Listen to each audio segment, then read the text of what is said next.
and then we'll get to Molly. Okay. Thank you. Welcome to our tiny house open house tour hosted by artist Marcy Wolf-Hubbard, featuring tiny house building artist Molly Pauker. Take it away, Marcy. Hello, welcome everyone. I see a lot of tiny home builders here. It's really good to see you and see you again. And maybe you noticed that I'm like decked out like a realtor or something, because I normally don't, but I did that today. So you all, we have some houses to share and also tiny interiors. Can everyone hear me all right? Yes. Okay. So I am going to just get started because we're going to go through, I have a PowerPoint, like a tiny home tour, and then also we're going to see Molly's tiny homes because she has like, I don't know, over 30, maybe 40, I don't know, lots and lots. Okay, so I'm going to just start sharing. And I hope you enjoy this. And when I come to your house, you maybe might want to say something about it. So can everyone see the title slide? And maybe you recognize your tiny house in it. There maybe 2 people sent me tiny houses that can't be here tonight. I'm not sure if I have their description, or maybe they didn't send it. Okay, so I'm going to move on. And we're going to start with Julia. And I'll spotlight you. Oh, I gotta do this first. And you want to unmute. So I'm 13 years old and I started to make miniatures when I was around 7, and it really grew from a hobby that I had to a passion, and I make lots of miniatures every day, and I have many different room boxes that I have built, and I make mostly everything by hand with bits and pieces I find around houses, well, real houses, and also miniatures that go in doll houses.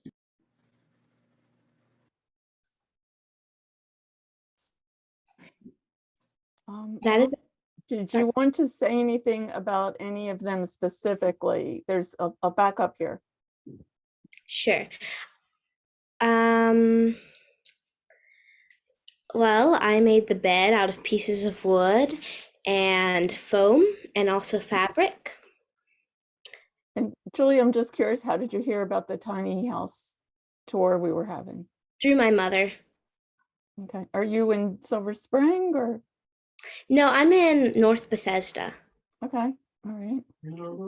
Cool. And so you've been doing this for how many years? 6. 6 years, or since you were 6? I'm sorry, I wasn't. 6 years. 6 I'm years. 13. Okay, wow. The bookcase I made out of matchsticks, paper, and different paint. And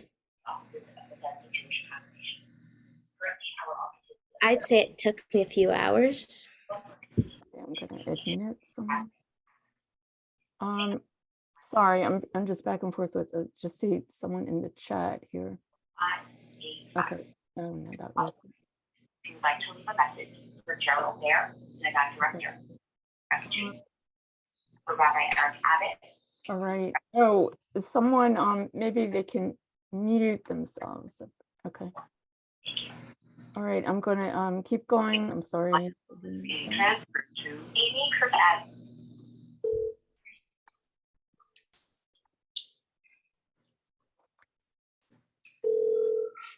And this one I call the Egyptian bedroom, and I made it, well, I was inspired after I found these little plastic Egyptian figures that were supposed to resemble those that were made in ancient Egypt. So then I printed out more images that went along with those, and I found a wallpaper I liked, and also I made the bed and the armchair myself, and the bookcase was given to me by a friend. How did you make that armchair? That's challenging. I made it out of toothpicks, wood, and leather. Wow, okay, cool. And This is a room box that is a Victorian servant's room that I made out of wood. Well, no, I made the box was already made, and I made the beds out of wood and foam and fabric. The chest was given to me, and I also made the ceiling out of coffee stirs and the floor out of balsa wood. Wow, okay. This is an interior of a 1930s boys' room, and on the right, I made the fireplace out of cork, painted paper, pieces of gravel as coal, and also coffee stirs. Okay, I noticed, is this a Scrabble board game? Yes, Okay, how did you do that? I made it out of little pieces of coffee stirs and a piece of paper that I measured and drew the lines across. It's probably about 2 centimeters by 2 centimeters. Okay, wow. Oh, here it is. Oh, I have to move this to take a look at it. Let me see. Hold on. Oh, looks like a size of a stamp. Yeah, probably. And that's the nursery, a Victorian. Oh, did you see, someone is asking in the chat, Marie says, what are the dimensions of the rooms? I think 10 centimeters by 17 centimeters or something around that size. Okay, well, can you, Actually, 6 by 4 inches. okay, that helps. All right, thank you.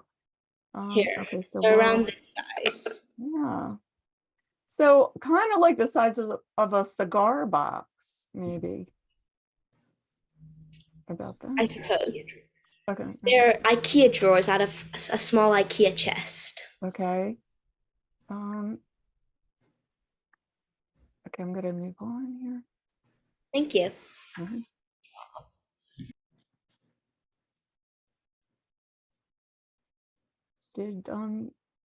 Did I share this one yet? Or Oh, no, not yet. Sorry. So the fireplace I made out of wood, and it came and the fake stone is out of a marbled paper from Sherwin-Williams. The floor is velvet, and I made the furniture out of plastic, wood, lace, and fabric scraps. are we looking at the same one? With I thought this was like the baby's room. Yes. Okay. So you said a fireplace.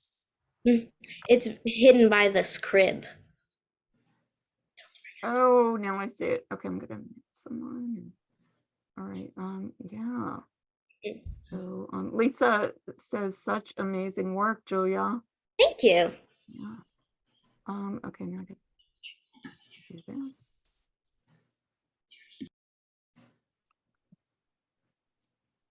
Okay, and then also we could maybe any questions for Julia before we move on to Brenda? These are amazing. Thank you. I have a question. I don't know how to put it in the chat. Or you could just Can you say hear it. me? Yeah. Yes.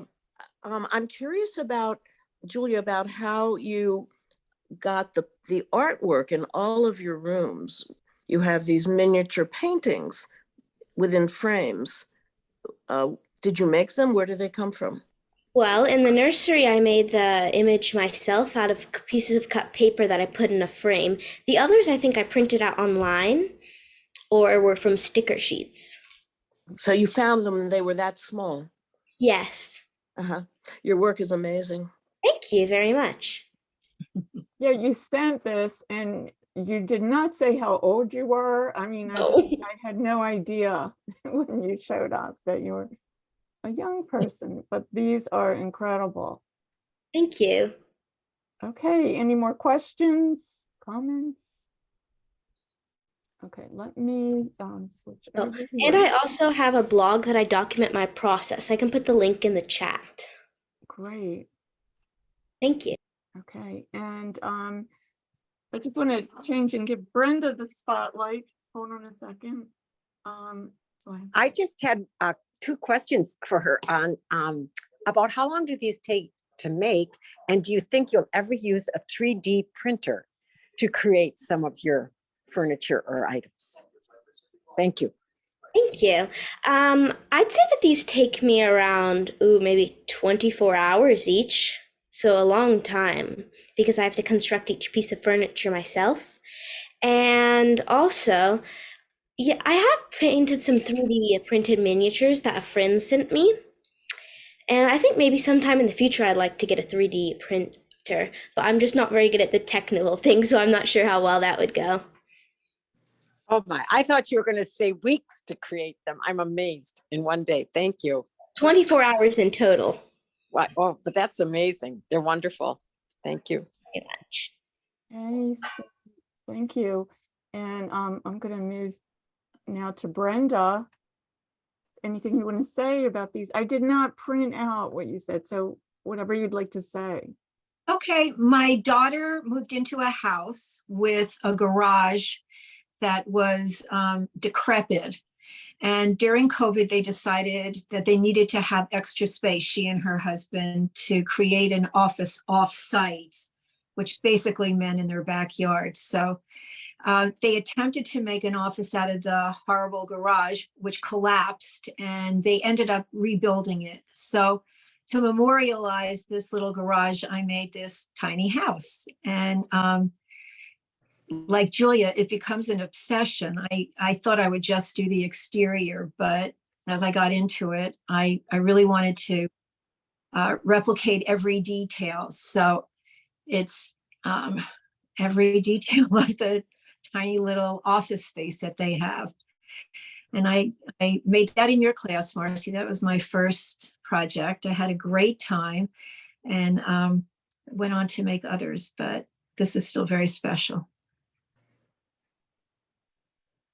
And it has different levels, it looks like, or we're just looking from above. You're looking from above. It's all one level. The area on the right is the desk that my son-in-law and daughter sit at with their computers in front of them and lights. And there are windows in front of them and then windows along the side. And then that large cabinet in the back stores all the kids' toys from the house. It's a very tall cabinet and there are 3 windows behind it, which you can see. And then a taller window kind of in the notch of the roof. Okay. Yeah.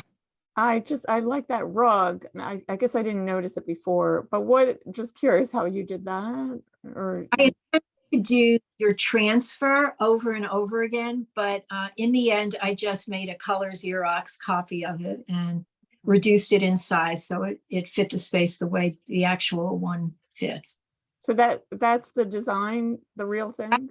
Yeah, I took a picture of it. Okay. Actually, I went online and found the manufacturer, the designer of the rug, and then just what do they call it? Something, yeah, and then reproduced it on a color printer. Wow, you made the desk and the counters look like wood. I did. I painted that, and I had a good time. The kind of wood that they used is bamboo, so on the desk. So those little dots are actually supposed to replicate the bamboo. And then the one on the left, I think that the countertop for that was a maple finish. And I tried to do every part of the room. You can see they have an air conditioner. Oh, sorry. Yeah. But they have an air conditioner on the left along that back wall. And I made all the furniture for the room. You can really, it's very absorbing and sure therapeutic, but I had a wonderful time making that. And so this was the second tiny house. This is a tiny schoolhouse. And I always need a narrative. I can't just start creating. I need a story to propel me along. So my backstory for this is a tiny schoolhouse for children whose parents want them to grow up and become graffiti artists. So of course it's absurd, but I created this out of a milk carton and just decorated the interior and the exterior of it. And then that you can see, I have letters and numbers and shapes and everything else on the sides. It has a little patio off to the left and the front doors are on the right. And then that thing on the top is just an embellishment with different graffiti images. You're looking in it on the right side, and on the left side, you're looking kind of at it, and it says graffiti. And this is this is the third one I made. It's a tiny bird house for a tiny bird family. And I made this out of, I don't know whether it was nutritional yeast or an oatmeal container. But I created 2 different levels. The lower level, there's a bird's nest in there with little eggs. So that's the nursery. And then the top level is the upper level. And I have a piece of Marcy's art on the door. You can barely see that, but there's like a little square, and I reduced a piece of your artwork, Marcy, and I stuck it on the door. And then the picture on the lower right is the back of the bird. Carol, 301-3653.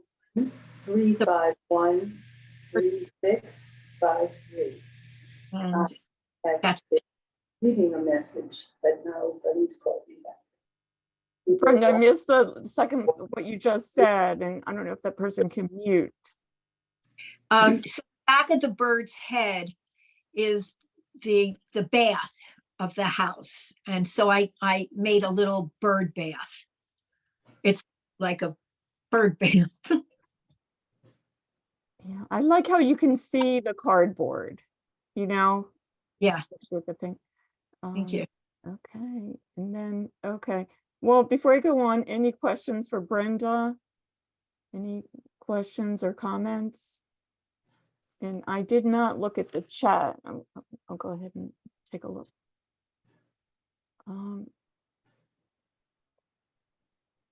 Okay. Right. Okay. Right. So Christine said, Brenda, this is all wonderful and so fun. Okay. Thank you, Christy. All right.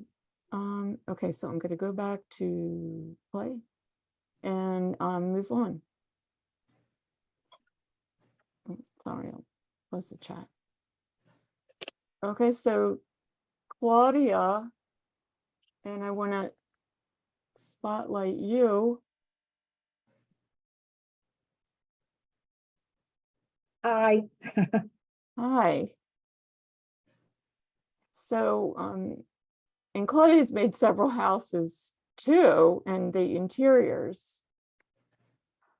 Okay. Do you want me to start talking? Yes. Here, I want to find you on the screen so I can see you too. Okay. Well, I see me. So, okay. Are you ready now? Yes. Okay. Well, I use just cardboard boxes like Amazon, shipping boxes for the basis of my house, and then use other cardboard to build up the roof or all the other parts. And then you can see I paint on it or scribble on it or do collage or just like anything I feel like to make the house. So I just really enjoy just all the art, just all the colors and patterns I can pack onto it. That's what I try to do. And that's the inside of that house. And it has this one's kind of simple because it's pretty small, and it has 2 floors with that. And this one, the upstairs, you can't get into it, but some of them I've made where the roof will kind of lift forward, and you can, do that.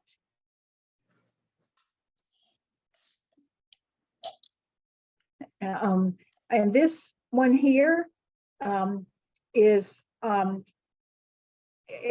have a granddaughter who's 2.5 years old, and this is her room. I mean, she has those pieces of furniture in there, but The red walls are obviously, I, went crazy just in my own style.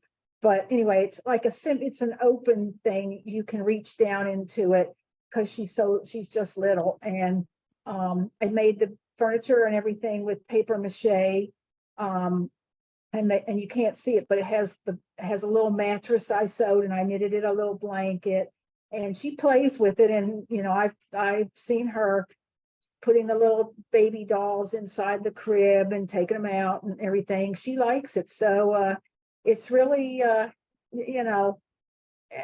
glad she likes playing with it, and I'm also happy to say it's all paper mache. I learned paper mache in Marcy's class. And these are holding up to a 2.5-year-old's, playing with them. So it's surprisingly strong. It's so special. Yeah. Thank you. Yeah, and that's just the stuff that, now you can see the furniture. The rug I just made out of paper, a little collage. And, I was thinking doing fabric, but it seemed, it was too awkward. The room was getting too crowded. And so I just let it be paper. This is a refrigerator, obviously. And so I really feel like I outdid myself here because the freezer door will open, and that little drawer down the bottom will slide back and forth. I was just very excited by my engineering. I didn't know that, Claudia. Oh, okay. Yeah, you can get inside of it. So, Oh, wow. yeah. So if you wanted to play with it, you could put more food in there. Okay. And the birthday cake, like if you could show like how the size of it, like with your fingers or hand. Well, you can see that that's a toothpaste cap right Oh, there. right. Okay. So that tells you kind of the scale. That's like a toothpaste. Yeah. So it's maybe it's maybe 1/2 inch high. No. I love Yeah. how you painted it. Yeah, it was Oh. fun. I devoted quite a bit of time to it because I kind of got into it. But it's just a piece of paper mache, kind of mushy, and shaped into that shape. And this is a sofa. I made it out of some boxes and then paper mache'd over it and then painted it. And these are some people. They're maybe about maybe 6 or 7 inches high, paper mache people. Cool. And there's more of them, and a cat. I'm going to back up a minute. Yeah, so you've got all kinds of patterns on these people. So you did the paper mache, and then you wanted to say how you made them? Or? Well, their skeleton is just like paper grocery bags. I roll them up really tight and make like an armature, like a skeleton. And then I did I did paper mache next over them to cover their bodies, and then this layer here is where all the papers and designs or whatever, instead of paper macheing them and then painting them, instead I used the pattern papers that I have and just paper mache that like right on them. So like you can see that one has a dictionary kind of legs, that was from that, but her dress, I had painted that paper and then I just paper mache'd it right on there. These ones I paper mache'd them and then painted on them. And I find that kind of tedious. I didn't enjoy it as much. So now I know I could paint like quote fabric and then just rest them. Okay. Okay, well, how about any questions for Claudia? Comments?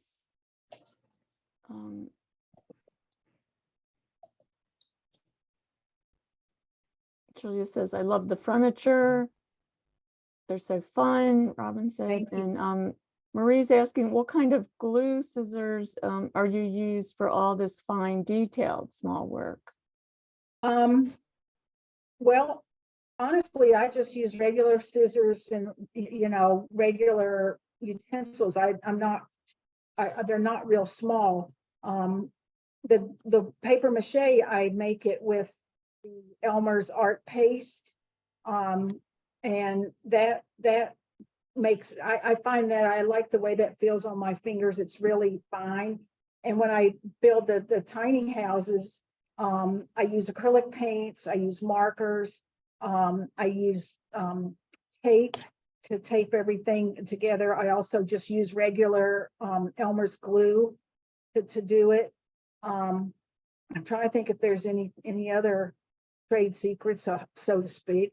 Really, I just use basic regular materials. It's, I don't use anything special. Sometimes I use an X-Acto knife if it's really small, or I need something precise, but generally it's just regular utensils.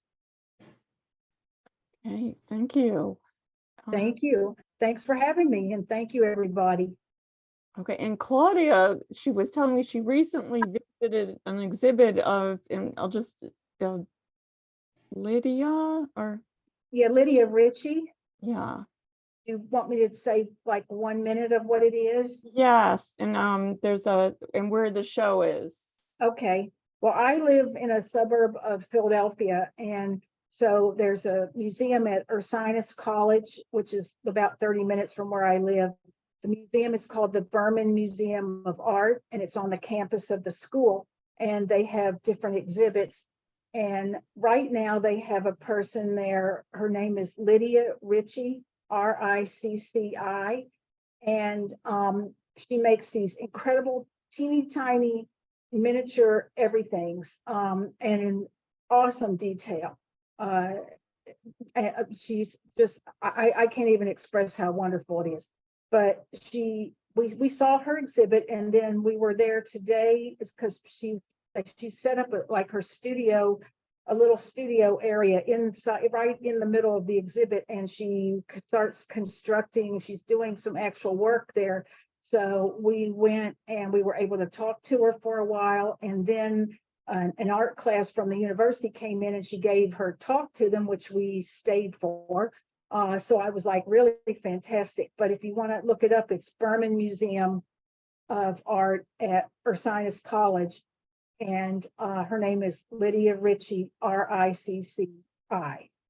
You'll find her on the internet. She's everywhere. There's a short video overview of the show. I think it's like under a minute. I might see if we have time later. Thank you. That was a great experience, I'm sure. Yeah, it was a lot of fun. I really enjoyed it. Thank you. Okay, so Molly, I have one of your houses, or well, the restaurant. So I'm gonna spotlight you. The restaurant. How do I? She's gonna show you. Oh, you're not on. Oh. If can you talk about the restaurant real quick? Yeah. If okay, I'm gonna move it. Sorry. Yeah, we are here just having some tech difficulties, but okay, so Molly's here and we are spotlighting, we'll spotlight Molly and Marcy to talk. Okay. Because we have to show your screen to see your right. Okay, so it says that can you make me a co-host again? Oh, yeah. Okay, thanks. All right, so I'm going to go back to it and move on to Molly just for the one. Okay.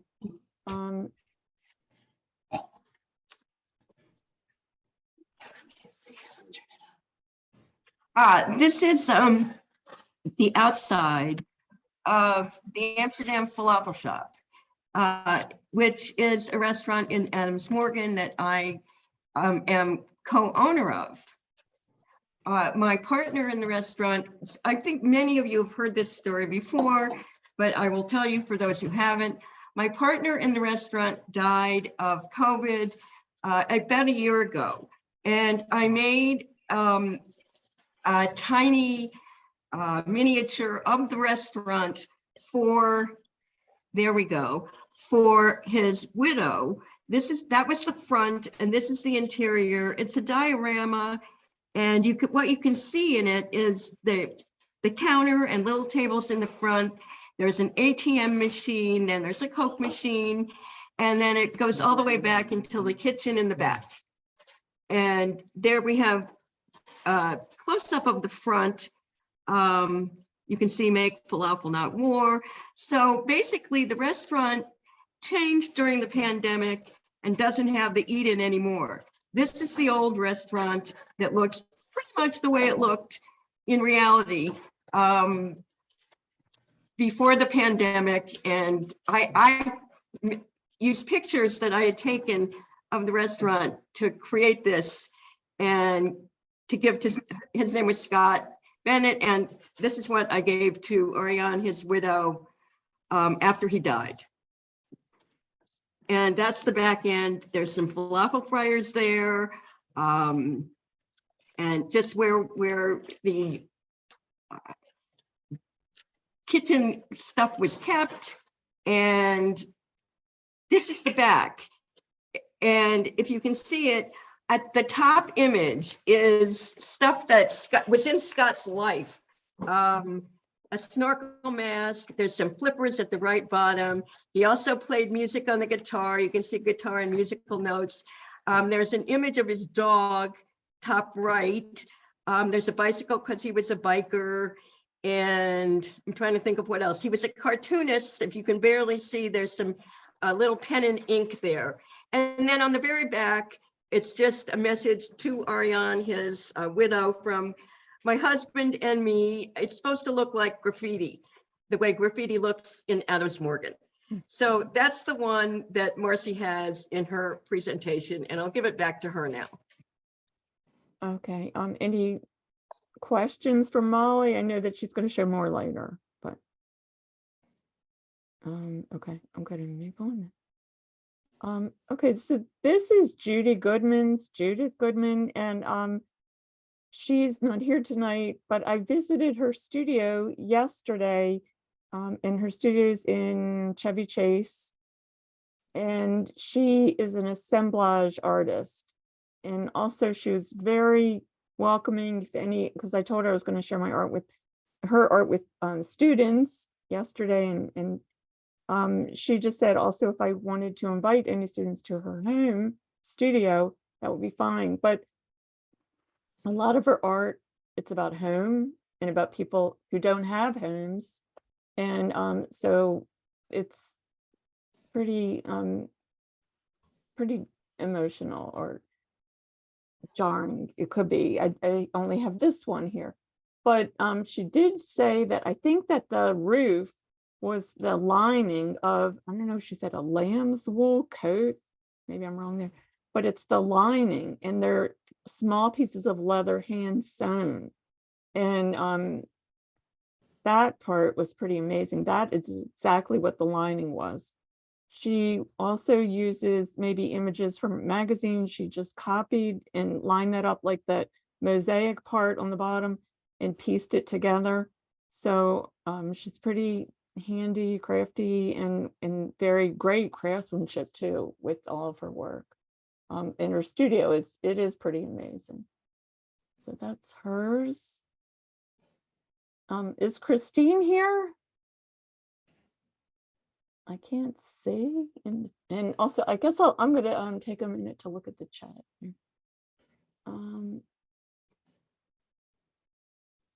Oh, okay. Oh, so Julia, is the box made out of cardboard? I'm gonna go back and look. No, I mean, I think it's all wood. I'm not positive. I think so, though. I don't know what the columns are. Okay, so I didn't see, or Christine didn't hear from her, but Christine was she's been in a couple tiny houses classes with me in mixed media. And she also took the tiny interiors class that Claudia was in. And she had started, I hadn't seen it finished, but she was working on a kitchen. I don't know, Claudia, if you remember, grandmother's kitchen. Yeah, maybe? it was her, I think it was her grandmother's kitchen. Yeah, and she was Yeah. trying And to it get the was right. from like the 1960s or something. She was doing a throwback to it. Right, right. So, yeah, she was working on the color, the tile, and she wrote me about the book, the cookbook. And it's very small. You could see on the table, I think, and then that's a close-up. I'm not sure. I think this is the roof. Okay. All right, I'm gonna, let's see, any all right, I do, Robin, I see what you put in the post. I have classes coming up with tiny houses. So if you want to see my website. Elsie's not here either because she is in a meeting with Chevy Chase artists, just like Judith. So, but she made these three, and this was in our January class at Silver Spring Town Center. That was initially, we were expecting more tiny home builders from that house, from that class to supply the houses, but it ends up being mostly people who are other home classes, builders, blah, blah, blah. So anyway, Elsie was in the class and she made these three, I forgot what she said, tiny, there's galleries. Okay, so Lisa, you were in the class. Do you remember exactly? Yes, they are gallery spaces, so you can peek inside. As I recall, she usually does these one room kind of diorama. She always has something inside to look at. Like I love how she has a dog in one, pink one that I love that she did. So they're little mini like peeks into a museum. I think she might. She may, I'm not sure if she's still going to be working on it, maybe for a platform, but I was prompting her to send me pictures to include. So these are from her recent tiny house class, and I really like the fabric because I don't know if I remember her using fabric before. Another close up here. Oh, I do remember. I think she included lights. Okay. All right, she has lights in them. Go back. Right. Mm-hmm. And I think that they're just the size of like creamer. Okay, so Lisa. Oh, hi. Now you see what the early stages look like. And those of you who know me know I tend to do, I usually do a giant house or even a tiny town. This is really a tiny town, and I have it here with me. Tofik and my boyfriend and I just went on a trip to the Pueblos Mágicos in Mexico. the quaint, very cute, multicolor, very colorful colonial architecture throughout Mexico, with like cobblestone streets, balconies, and red tile roofs. So that's the vision of this. I usually do interiors, and for this I decided I'm really trying to restrict myself from doing interiors because I tend to want to put furniture, and then I get caught up in buying all of the pre-made furniture, and I didn't want to do that. I wanted to force myself to make everything and to just limit to the exterior. So I didn't even do any cutouts for windows, but I am going to put windows, but I'm going to, maybe put like a face, like peering inside, maybe see people inside. And I'm also planning I took photos of all the doors down there. I'm planning to maybe print those out because they have very ornately carved doors. So maybe I'll pull them from online and glue them on. But I mean, it's not even painted. I don't even have my primer coat of white paint on it yet. So it's still in process. I've got little balcony, these are balconies. One is that, yeah, I can show you here also. So this is like the main house. All the front doors are inside the town. The back side is, you know, for safety reasons, you would put it inside the town, the access. And I don't have any floor level windows either. So then it's kind of like that whole concept of a courtyard, but for the town. So I've got the window, these are window shutters. I'm gonna make more windows also, but gluing on some stuff. But here's like a balcony, which I have black wiring too that I'm going to shape, you know, fashion into, you know, like ironwork. So, and I tend to get materials that are too heavy. Like I did a Frida Kahlo house, and it's this size, but just one big house with an interior, and it's very heavy because I've got stones. You know, I've got a stone fireplace and kind of some cobblestone pathway outside, and also the red roof tiles, which are very expensive also. So anyway, I'm steering clear. I mean, I'm trying to steer clear of pre-made stuff. Yeah, and someone's asking, is there any information on another class that may be coming up? If there's a demand for it, we could do another one in the summer. Marcy is also going to host our Earth Day virtual art exhibition. And I think it's on Thursday, April 20th. Yeah.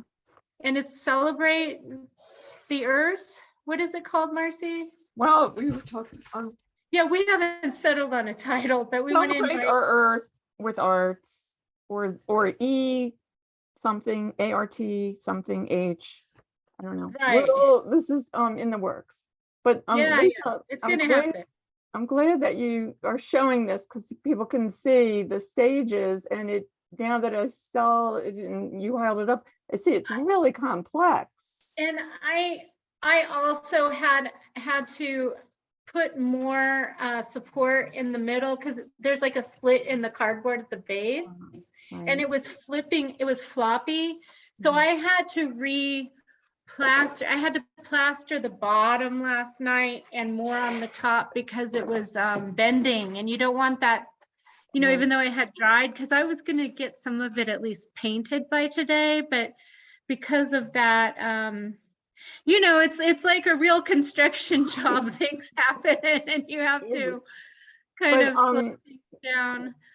Lisa, I was going to say, just as a possibility, I've seen people use like black twist ties for metal work, you know. Oh, okay. It's really good, and it's not heavy, right? Well, I bought some like kind of floral wire, black wire, and I'm gonna play with that. And I'm also, if many of you know, the Dia de los Muertos, they have those little tissue multicolored banners. I'm planning to make some of the banners to stretch across this, you know, because this is the center of the town, from rooftop to rooftop kind of thing. And you know, it'll look totally different once it's finished. But Marcy suggested I share, even though I wasn't finished, just to give people an idea of what the process is, because I know we have some people on who are not tiny house builders yet. And yeah, so it's really, and it's fun to do. With regard to the paper mache, I like to use glue and water. And I'm curious what some of the other artists here, like Julia, do you use the glue and water method or the flour and water? The only time I've done paper mache, I actually had the mix from the kit. So I'm not an expert in that. Oh, okay. So, okay. I have used both glue and flour. And I've also used not even paper mache, but clay over a box. And I've used special gauze that you wet and you wrap around. I don't know that I have a house here or even in the presentation, that one house, but there are others that I have. But it kind of depends on what you want the surface to be outside. Right.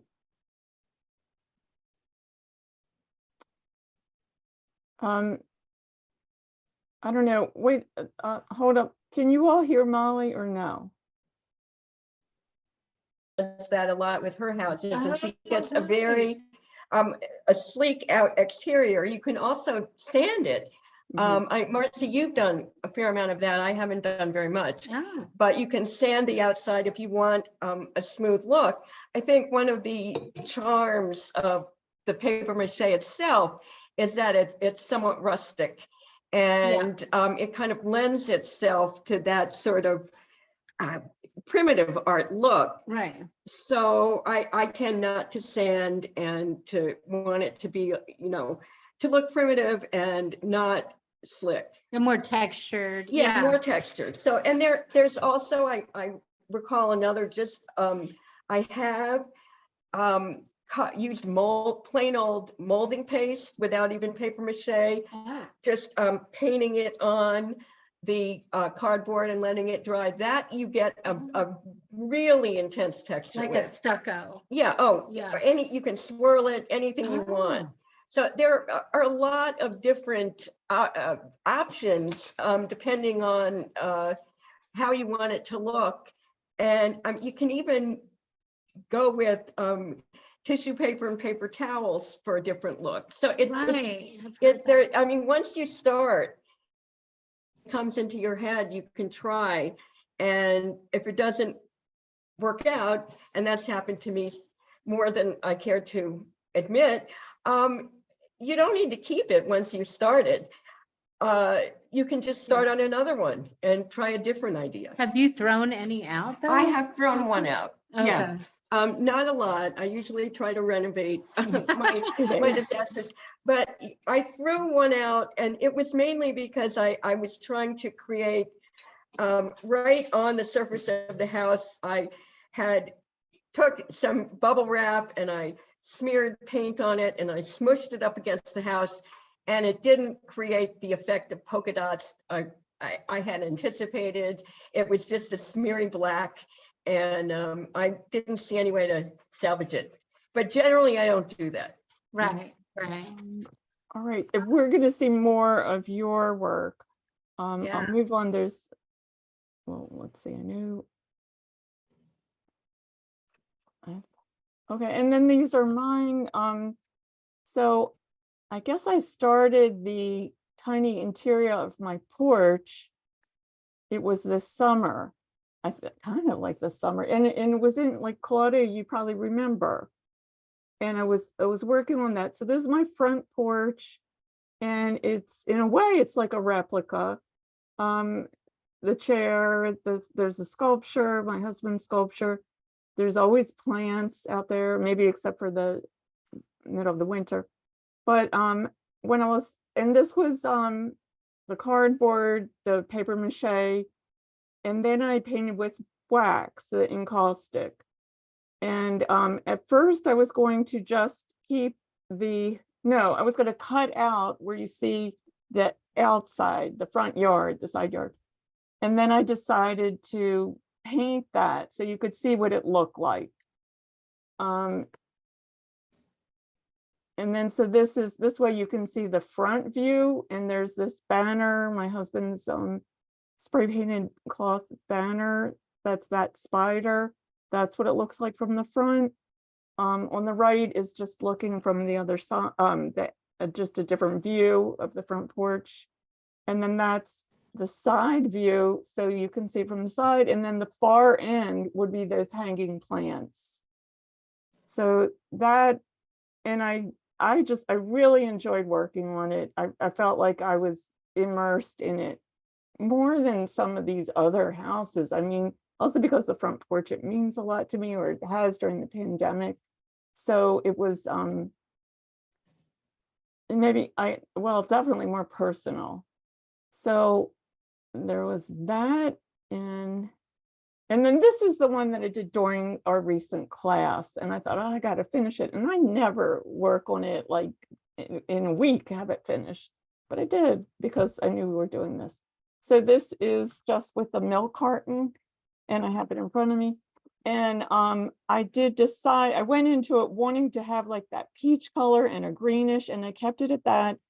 There is some paper, there's some collage papers on the roof. There's some textures.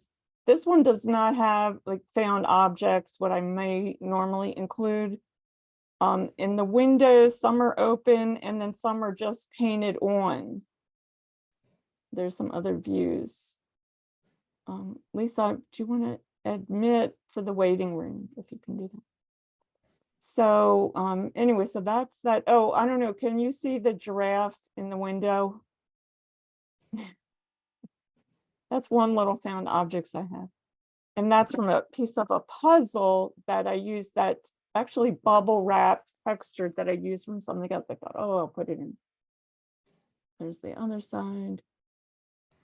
And then this is one of the last ones I did. This is my son in the hammock. And that's the porch. So Lisa, I don't know if you might be interested in something like wood as a base, because this is the first time I think I had wood, and it's the base because it was 3 different pieces. So the wood made it all one piece, and I like working on it that way.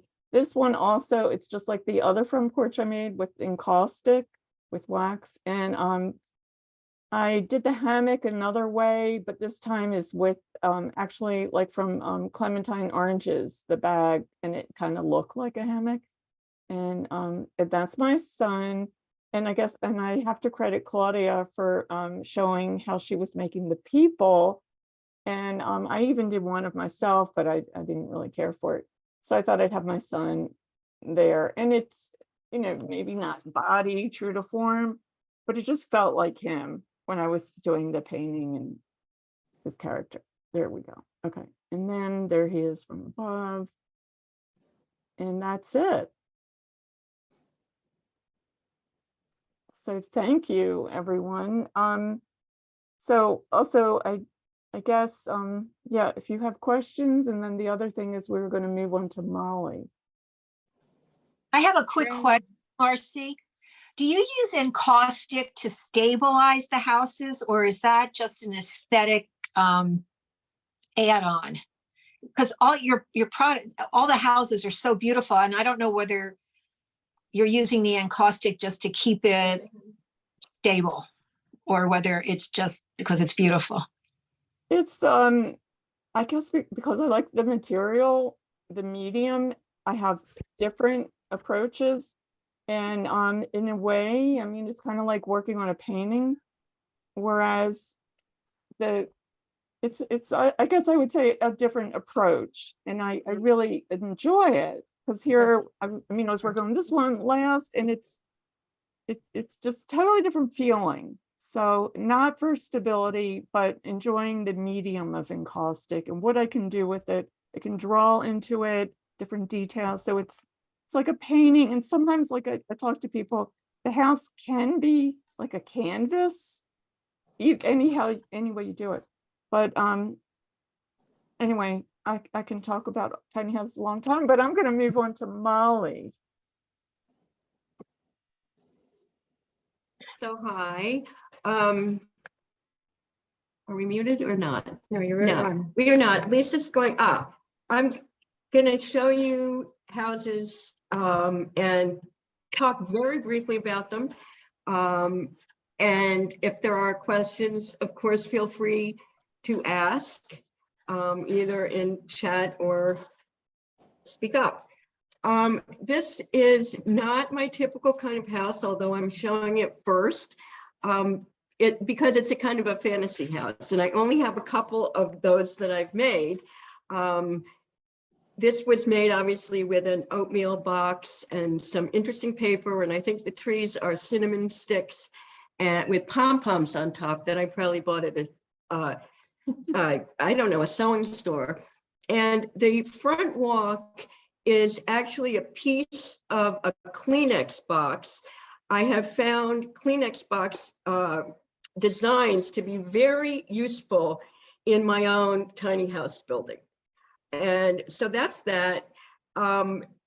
Usually my houses are much more literal and not so abstract as many people's. If you go on to the next one, Lisa, we can see the first tiny house group I ever made in Marcy's class. This was when we were actually live at the Smithsonian. I had been using costume jewelry. You can see all these little flowery things on the lawn. I had been using this stuff to make collages previously. And then I took the tiny house class and realized that all the bling that I collected was just perfect for decorating lawns and houses. So anyway, this is my first tiny house ever. And it now lives in Lewis, Delaware, in our house in Delaware. So it's not here with me, but one of my favorites. Moving on. This is another thing I have rarely done, but in this case, I enjoyed it. It's the picture is in my backyard, and it is actually a house that it's a model of a house that our friend owns. It's in Sag Harbor, New York, in the Hamptons, and we stay there once a year usually. She actually has a white BMW always, so I'm not sure that is a BMW in her garage, but that's the way her house looks. And if you move to the next one, this is the front of her house. Yeah, and it's not as much fun to make replicas of real houses because it just doesn't take as much imagination, and it requires more discipline than I usually like to use. So this is more the kind of house I like to make. I believe this is my clay house, actually. I said I didn't think I had it. This is probably it. The roof, what's on the roof that in my imagination looks like shingles is one of these plastic things that when you buy wine at a liquor store or wine store, they separate the different bottles of wine with this plastic stuff. And it's also the kind of tools I use are, I prefer to go to a hardware store than an art store to get the stuff I use. The flowers and the border of the front walk is candy, which I coated with acrylic gel or something. It doesn't really last as long as I would like. And I also found that making the house with clay it's so much heavier. And I prefer paper mache. Right. So the next one's going to be paper. Here's another one. This is a fantasy house, but I made it for, I used to have 2 horses, now I have 1. And I made this for my barn manager, and which is why it has the horse in the paddock. It's not at all, I wanted to make a model of her house, but she lives in a trailer and that would be pretty boring. So this is my backyard you see behind it, but that's the house I made for Nancy, my barn manager. This one, I don't really have much to say about it. I just thought it was really pretty. It's my first house. You can see on the sides, I don't think I have a photo of the sides, but it has bay windows. That was one of my first attempts at bay windows. And that's about it with this one. I also, for a while, I really enjoyed using metallic, acrylic paint that's metallic. So a lot of them will have that. This is one of my early houses, and you can see how I work from this photo. Behind me is my little workshop. I literally work on a glass table because that's what we had, and it fit in the space. I'm in the process of upgrading. Finally, after, I don't know, 5 years, to a real art table. It's upstairs, Lisa. Upstairs. Yeah, and Okay. it arrived with it. But anyway, so this house, I had in the beginning a kind of problem with windows, and I was using cellophane. And so this is an example of my problem with windows. It's kind of shiny and crinkly. I don't know why I even thought I needed real window panes, but I thought I did. And this is the beginning of my journey through the window pane experiment. This is one of my several beach houses. You can tell, I think. Yeah. It has a candy fence around it and a fair amount of bling. I believe those are curtains or blinds in the windows. I guess they're blinds. There's a picnic table and so I can't even tell. I know there's cinnamon stick palm tree trunks, but I don't remember where I ever got whatever I used for leaves. And in the back, there's a crepe paper tree. This is my white picket fence house. I tried to find a car that would fit the garage. I wasn't able to find at that point, I really wasn't into making a car. Probably today I would just make a car. But back then, this is another early house. I didn't trust myself enough to try that. And the cars that I bought to fit in the garage were too small, so I gave them to my grandson. And then I made him a garage to store the cars in. And it's a pretty sturdy, I don't have a photo of it. It's a pretty sturdy structure because it still exists in his playroom, and he's sat on it many, many times, and the garage is still standing. So that was a success. This is an example of an interior. I don't always create elaborate interiors, but occasionally I do when I leave a side of the house open. This one just has an upper floor with a bedroom and a lower floor with a living room. That's supposed to be a flat screen TV in front of the couch on the wall and a dining room table. I always, even though no one can see it, like to put a table and chairs in the interior of my houses. Pretty simple interior. And I'm not sure why I feel the necessity of doing that. I think because my houses are pretty literal and not so abstract. And I'm not sure why that's true of my sensibility. Different people's houses look very different, as you have seen earlier this evening. Mine probably look more alike, like mine, than like anybody else's, because it maybe comes from playing with doll houses when I was a child. I don't know. And my brother told me that that my houses remind him of our mother, which surprises me.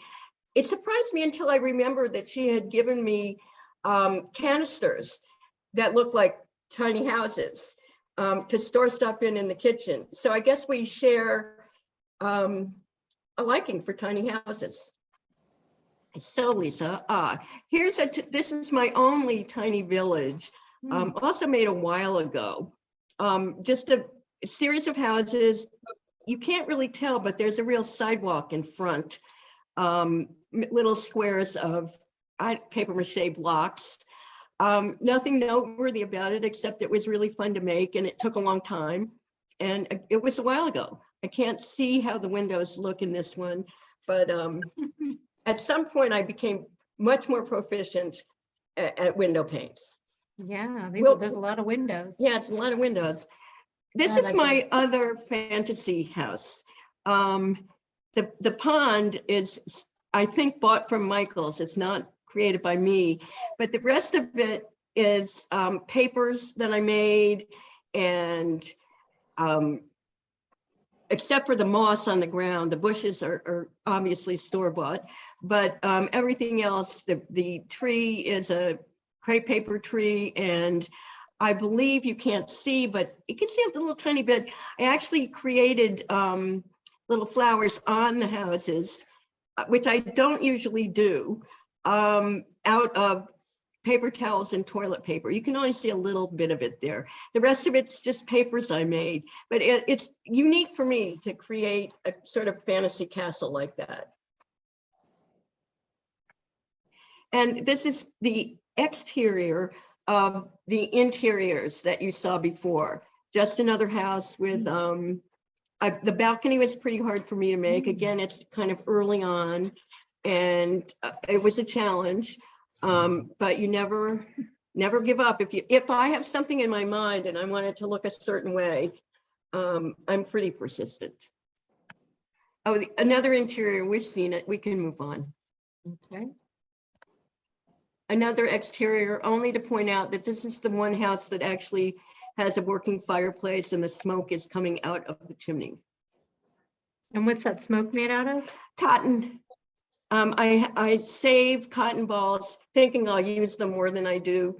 And I think the chimney's probably made out of a screw cap of a wine bottle or something. Yeah. And then the little green things at the very bottom, that's I know you're pointing out the Packaging. roof. It is the inside, it's corrugation from a cardboard box. And I really love to use that as roofing.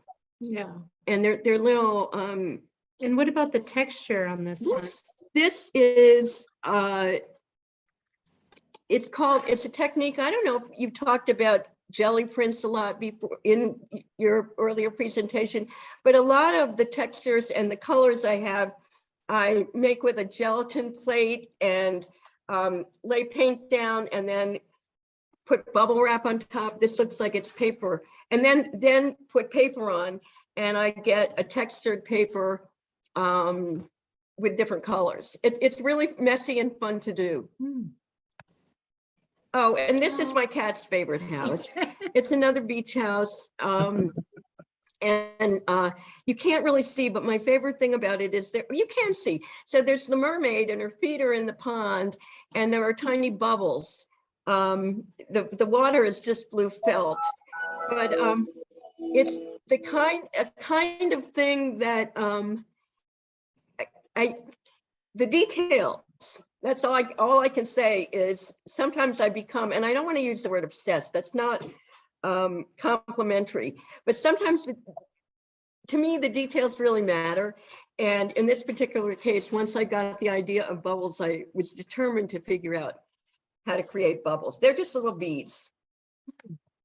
This is two Christmas houses that I made for my neighbor's granddaughter.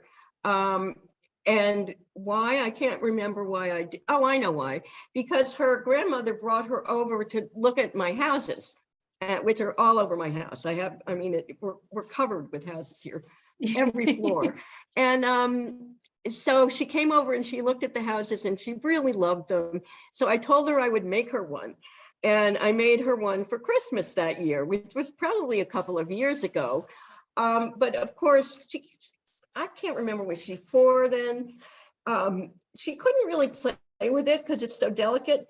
So I then made a much sturdier dollhouse, bigger, sturdy dollhousey thing for her that she can just put her own stuff in. And it was such a success that I also made one for my own granddaughter. And it doesn't have a lot of fancy stuff or stuff that can break. Cute. Oh, and here's another of my cat's favorites. She has good taste. She does indeed. This one, once I discovered confetti for grass, that was it for me. I think it has a screen door in front, which was also another idea I had that kind of worked. And throughout these, you can see that costume jewelry everywhere. I started with a lot of stuff that was mismatched. I lost an earring, I lost something, or it was broken, and I used it. And then I started begging friends, and I never actually accosted anyone on the street, but in every circumstance I could, I asked people to give me their costume jewelry that they weren't using anymore, or was broken, or they lost something. And I have a tiny little drawers still. I categorized it in terms of color, and it's kind of like my workshop. That and glue, which is, I have found to be critical. I have so many different kinds of glue because getting this stuff to stick requires lots of different techniques. And there's no one glue that makes every kind of metallic background or whatever you want stick on the paper mache. So I'm not an expert. If I were an expert, I could just figure out one kind of glue, but I'm not. So that's that one. And this is another one with papers I've made, and a corrugated metal fence around it. Yeah, that came out really nice. There's that a fence. there's a glass bird bath on the right, and that's actually a wine bottle cap. I have found those there. Some of these wines have these glass corky things. They're not corks, and they're wonderful bird baths. Once you start doing something like this, I almost never throw pieces of things away. There's a use for almost everything, and it causes one to become something of a pack rat. But the things are small, of course, so there's plenty of room, or in my case, not so much, but I expand more than I'd like to.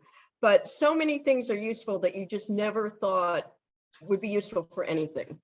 Yeah, and there's a light inside. Oh yeah, Is the light- I started buying these little tiny LED lights that you could put inside and light up the house if you wanted to inside. And this one has lights in it. They don't last forever, but it's fun when you have an interior. You can't really see it, but if you were closer and you could look in the windows, you would see that there's furniture and stuff inside. And that's always fun to make. Skylights are also fun to make because you can see into the house with skylights. This roof consists of two different kinds of paper that I made. And I think there's a glass brick window, that round thing above the doorway. And that is actually bubble wrap. Colored bubble wrap is wonderful for simulating. I find, in my mind, it's like glass brick. It may not look like that to anybody else, but because that's the way I feel about it, I use it quite a bit for that effect. Cool. Yeah. This is my pretty much only, you might think that some of my other houses are modern houses, but this is really, in my mind, the only modern house I've made. And I just had the urge to make a modern house. It has, the pond is just different stones. That's on the right. On the left, in the back, there's a little greenhouse that actually has little green plants in it. Again, I used the Kleenex box for the front walk. Those are straws. Another thing I collect are straws, believe it or not. The pillars are straws, and you have no idea how many varieties of different patterns on straws you can find and how useful they become. A lot of these things you don't really need, I don't want to call them props, but whatever, the little design features. The straws are paper, but I cover them with acrylic gel or something to preserve them. And I also, when I'm finished a house, I paint it with an acrylic coating, acrylic gel to preserve. And it has lasted pretty well. One of the things about making paper mache with flour is it's pretty important to put some salt in so that it doesn't mold.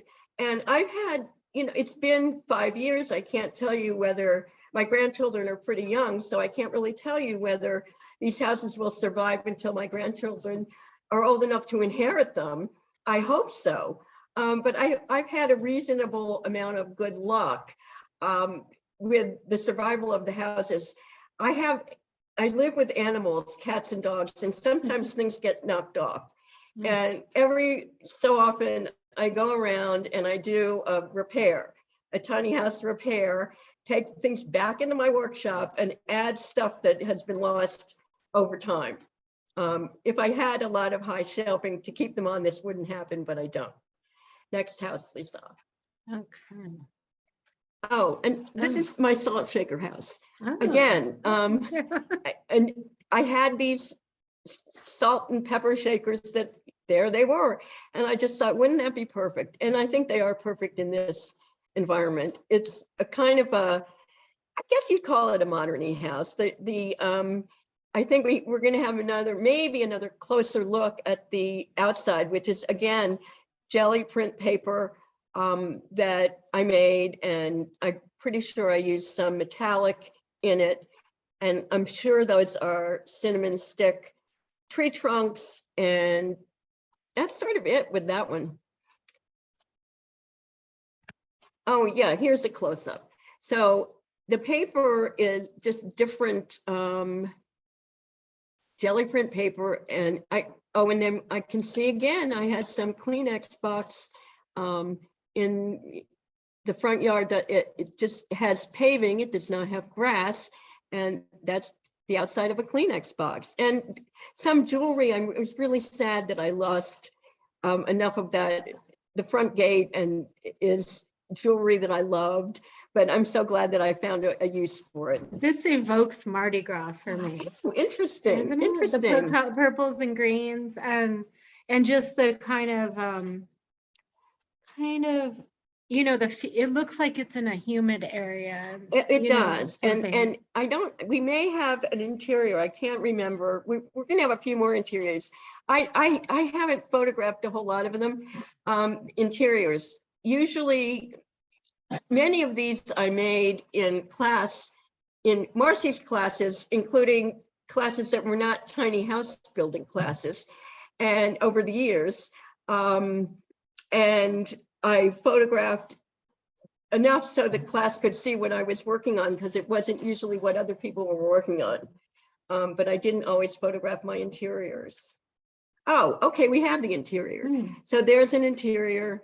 It's a little fuzzy. I'm not the world's greatest photographer, and I don't have the best iPhone in the world, but that one has a big picture window in back, so you can see the inside. And that's kind of what I like to do. I like to have something over the windows and table and chairs, and very simple, but in my mind, it gives the feeling that this is actually a lived-in house. And I have only in one case, and you will see it, have I ever made people, because somehow that's just not in my concept. And I don't know why. I mean, my imagination is that people live in these houses, but I don't visualize them. They're never home. But we get to see it anyway. Oh, there's another view of I think that house. Oh, this looks like the salt shaker house, yeah. And see, it's got just the basic things that I typically put in. That's kind of shelf liner, I believe, on the floor, the carpet. And in the front hall, someone sent me a beautiful card with that.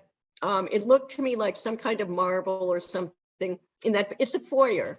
And I keep lots and lots of outsides of cards and things with pretty patterns to use as flooring mainly, sometimes other stuff.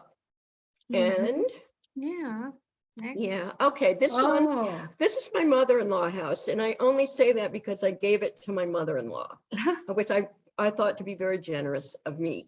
It has I don't usually use red, you might have noticed, but this one has a pretty vibrant look and some vibrant beads and a glass top and lace curtains. And I think that's probably why I chose to give it to my mother-in-law, because it has lace curtains. And I think there might be one more of it, Lisa, and we don't, no, good, I didn't include two. It looks like candy, like the hot tamale candy or something. It does. And I have to say this, and I think I'm going to say two things about my mother-in-law now. One is that she was 102 years old today. Oh. And we spoke to her just before Lisa and Toki came over.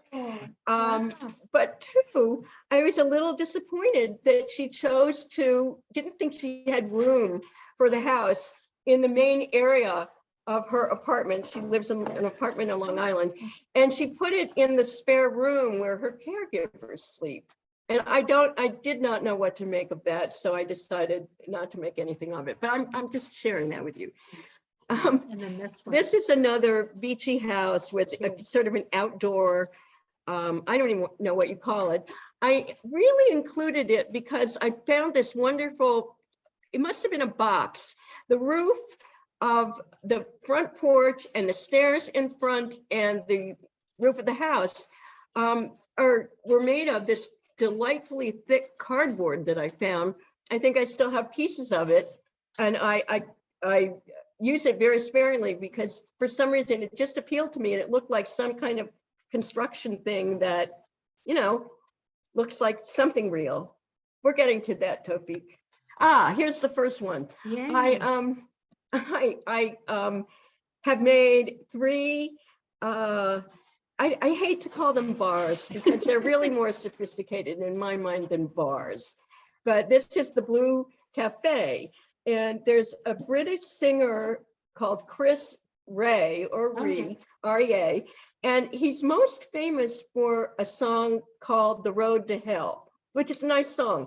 But he also wrote a song called The Blue Cafe. And it's very evocative.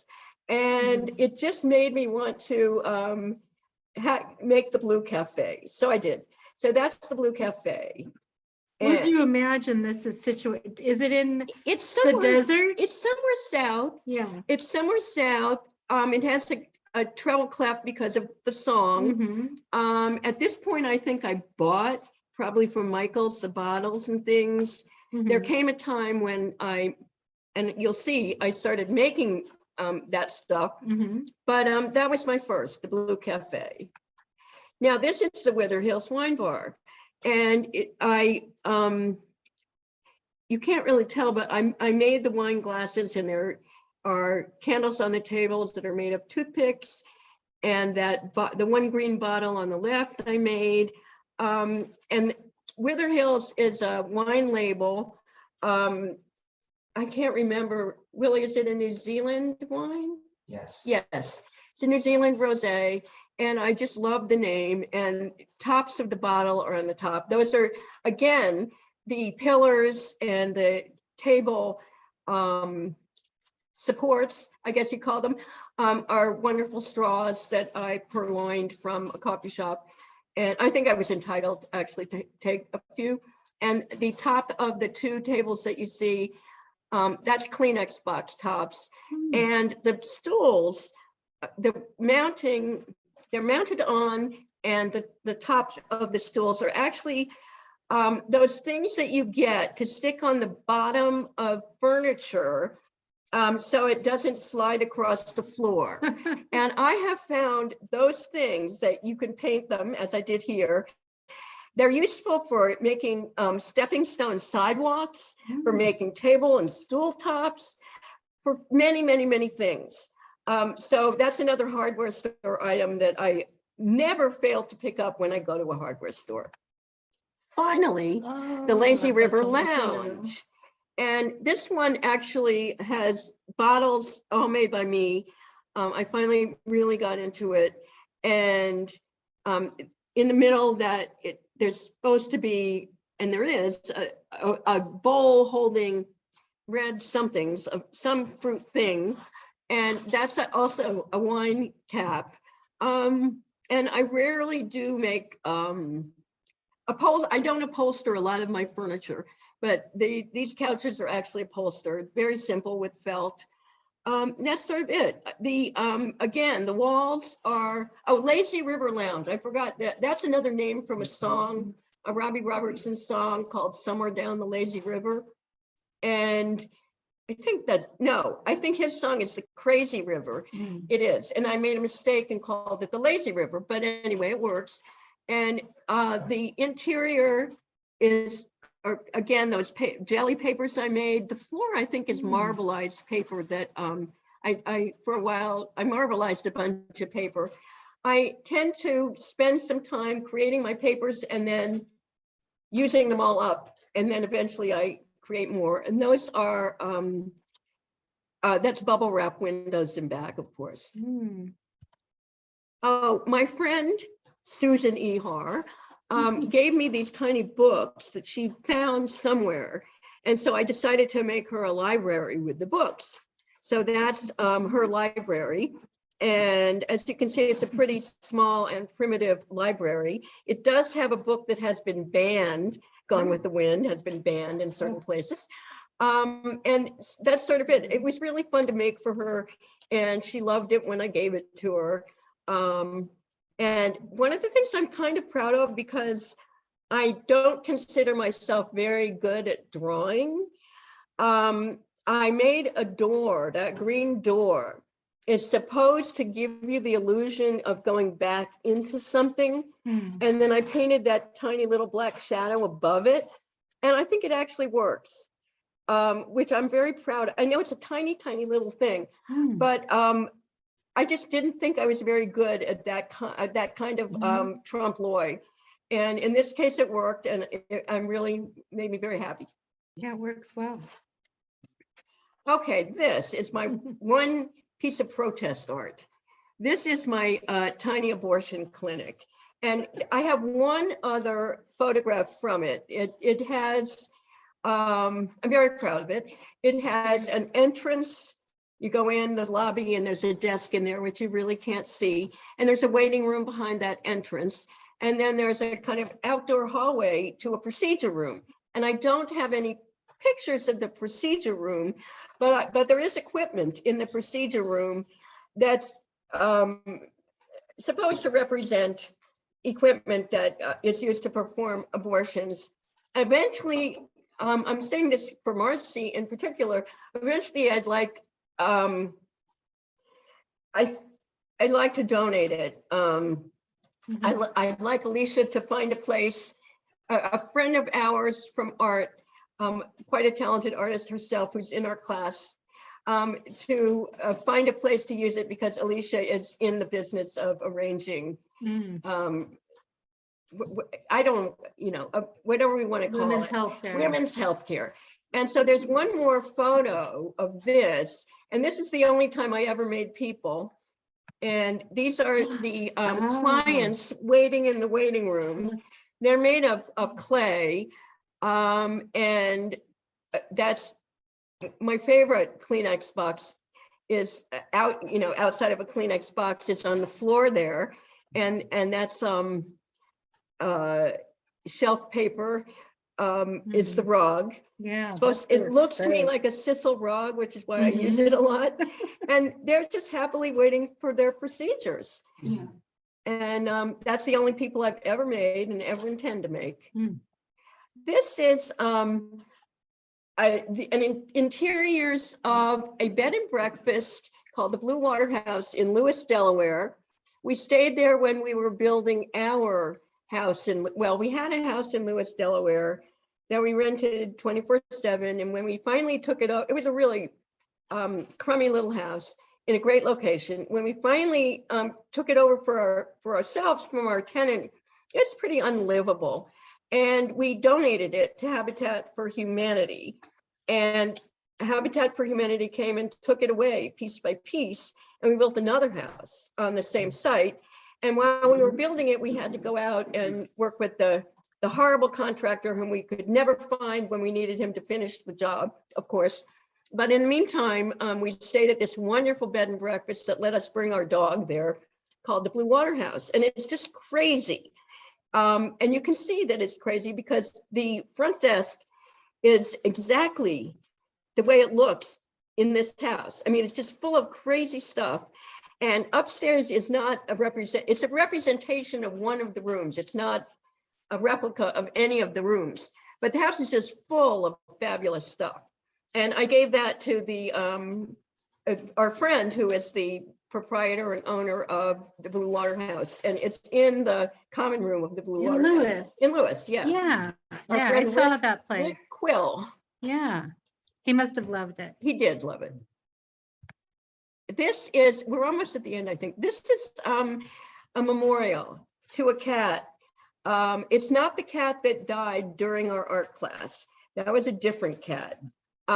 This is a cat that had to be euthanized because he had lymphoma, and we treated him and kept him alive as long as we could until it became, we thought, inhumane.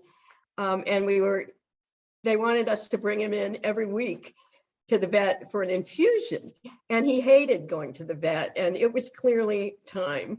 So I made a memorial. This is actually a memorial to him. His name was Florian, and to a friend of ours also lost a cat around that same time.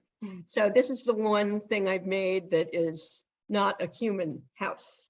Well, the abortion clinic and the bars, but you know what I mean. Yeah. I think we're, okay, this is it. I believe this is it. This is an example of what I make to give to people who give me costume jewelry. I make a box that looks like a house, and the top comes off, and they can put stuff in it. And I encourage them to use it to collect more costume jewelry remnants that they can give me again, and then they get to use it for their own use. This one, I haven't actually run into the person that I'm intending to give it to yet, so it still exists in my house in Lewis.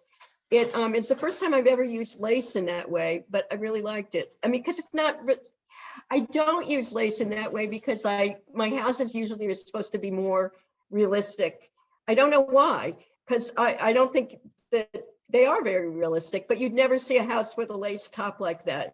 So I just did it because it's a box. Cute. Yeah. This may be it.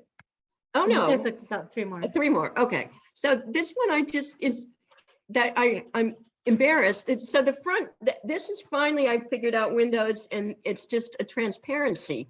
But you can see that the beading on the right side window, something happened and it didn't turn out the way I had hoped it would, which would be straight.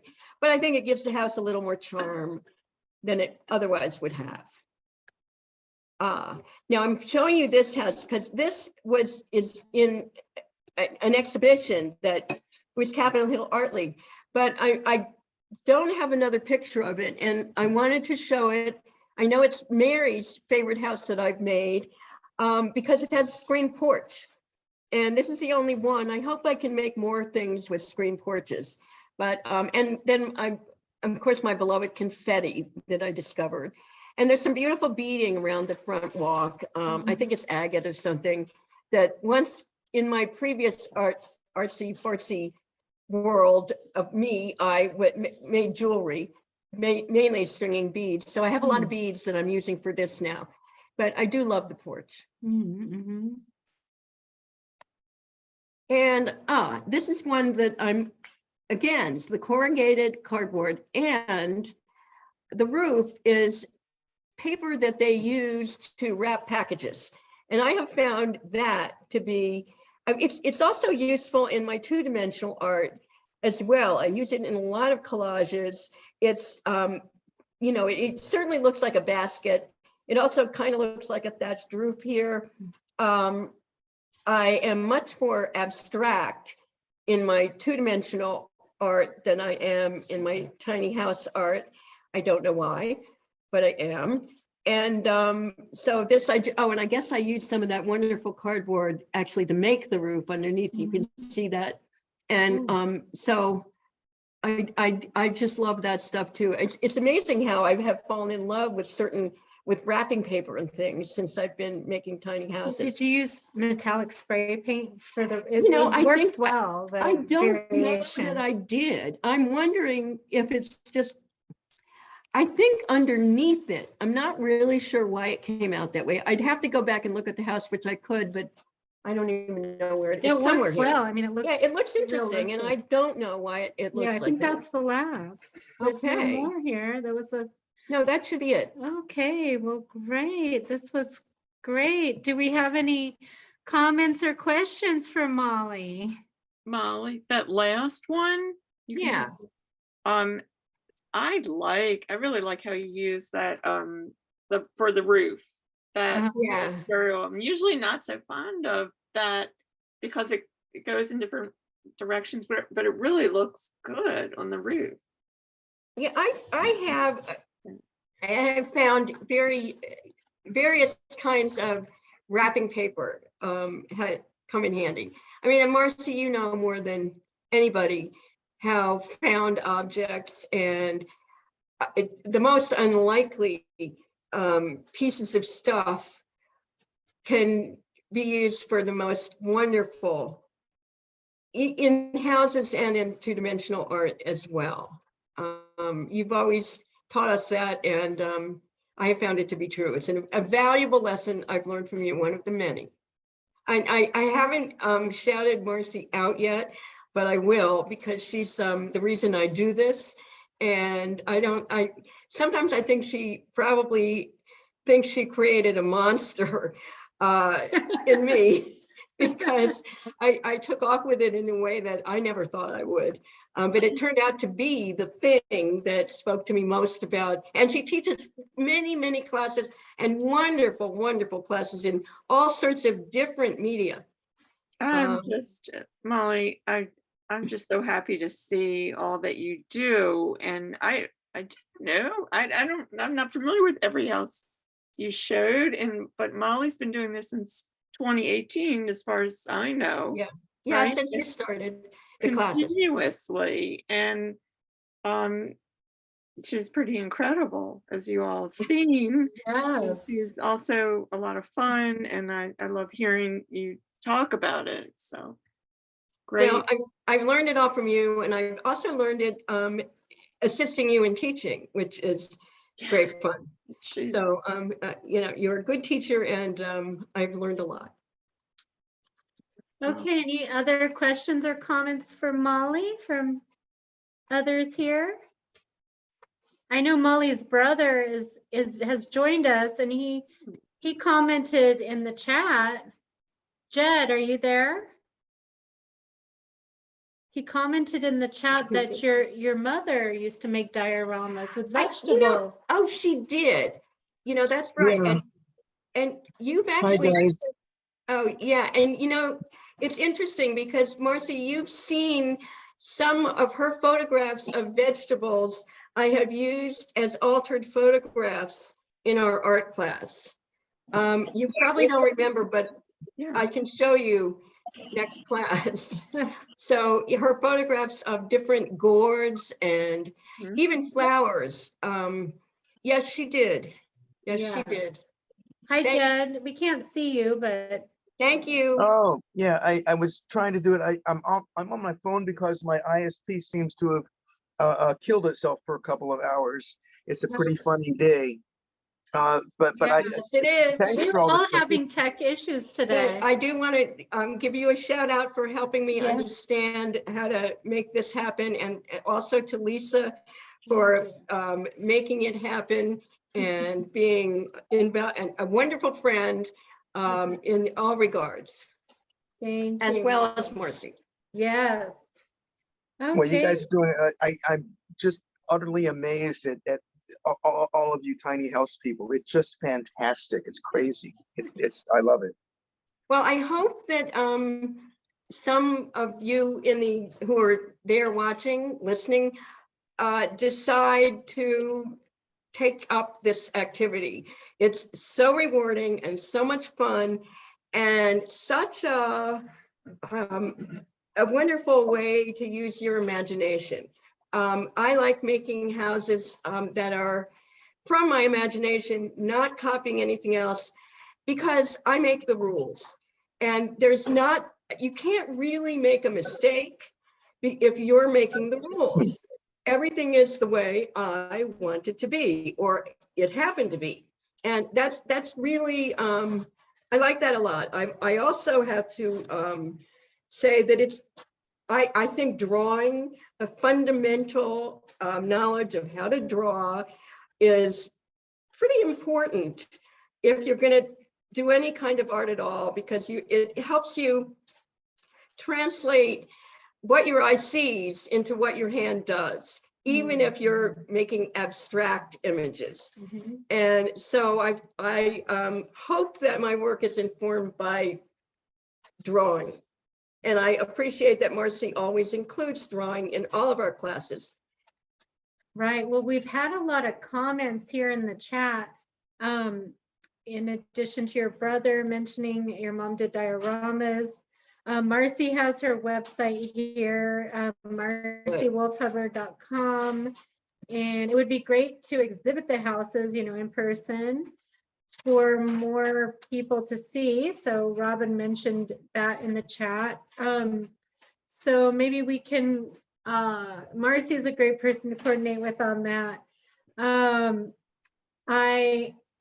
Christine said, I love the house the kitty loves.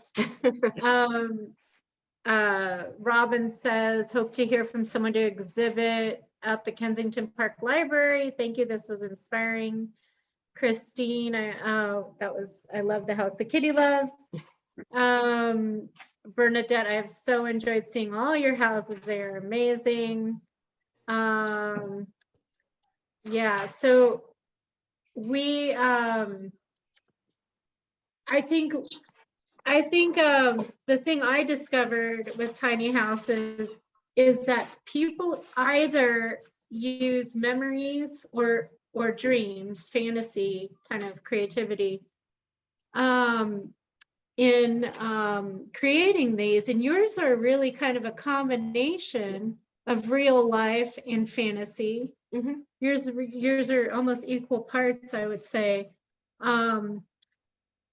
So, but, and I noticed, it helps me sleep when I'm working on a tiny house. If it's a complicated one, that's something I can think about when I'm trying to go to sleep. And I'm like walking through it and looking at the wall in my mind's eye, how am I going to decorate that wall?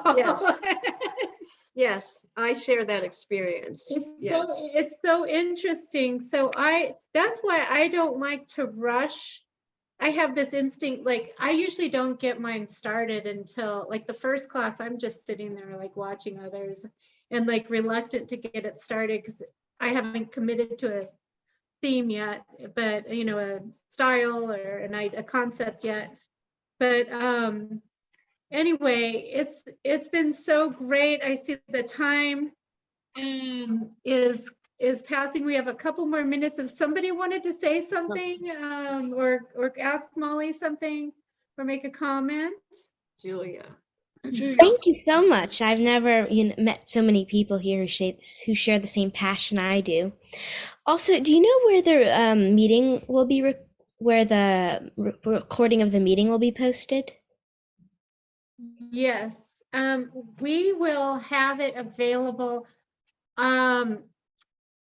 Eventually it will be up on YouTube. Marcy recorded it to her Zoom because I think mine just reached the capacity today. I'll have a link. Convert them. But she'll have the link. Yes. Thank you. Could I make a quick comment? Sure. Yeah. As just someone looking in and appreciating, but having no artistic ability. But I do have experience with a lot of people inheriting or not inheriting things.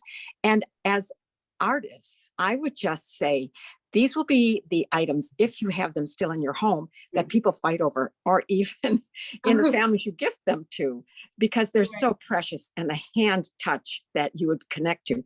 So if there's any way, sometimes just all that you've shared tonight about how you created them and what they meant to you or what you used, 2 or 3 items about any of those. But if you put a little handwritten note that went with it, that is so wonderful through the ages to kind of have that legend, because people want to know, where do you think she bought this? Or what is this piece of junk or whatever? And if they know with what love you created it, maybe how long it took you, things you found, what you discovered while you're doing it, or anything, as you give it to the gift, it just makes it a treasure beyond. Are you an archivist or a museum person, Marianne? No, I was a long-term care volunteer ombudsman, but worked with families, and I have a family of my own where the things that meant the most, they were the rusted old whatever that your dad used in the garden every day that was worth nothing, not the sterling silver. No one wanted that, but they all wanted those pieces of, and if there was anything someone had made by hand, or that they had prayed the rosary on every day, or whatever it was that they had touched, and to think you created it. And then if there's a little narrative or whatever it is that went with it, or what you discovered as you made it, I would just say, don't worry about how big or whatever it is or what form it is, but that just even makes it the frosting on the cake. Great Well, idea. you know, I have 3 granddaughters and they're way too young to, well, 2 of them are infants. One of them is old enough to appreciate the houses when she sees them.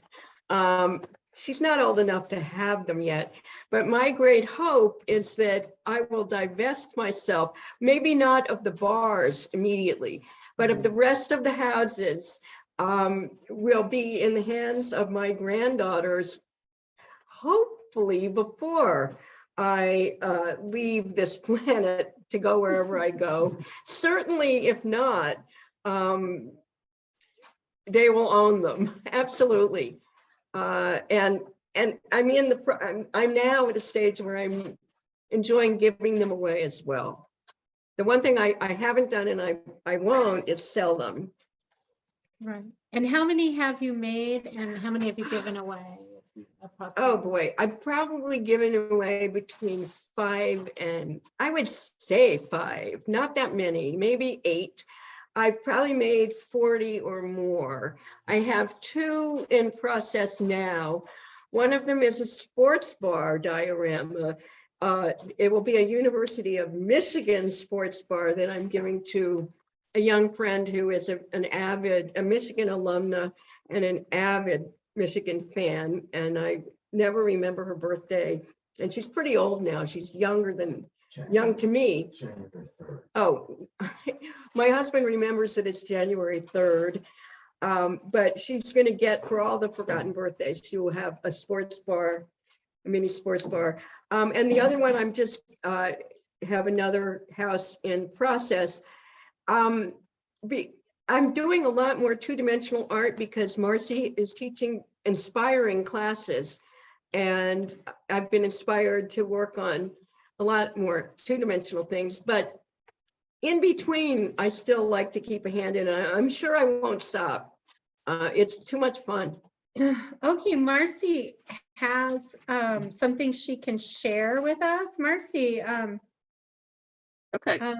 And Julia's asking, Marcy mentioned an exhibit earlier that I would love to be a part of. What steps should I take? I'll save the chat and I have your email address. Thank you. We're gonna have to go now, but thank you so much.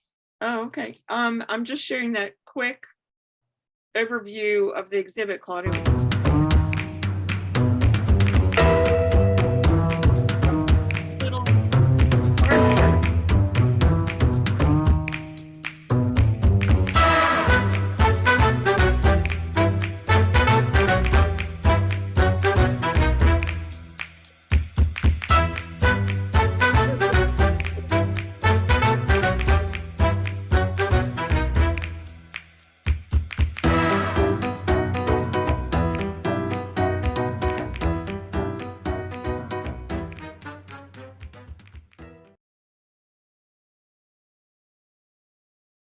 That's Great. the Claudia song. Great.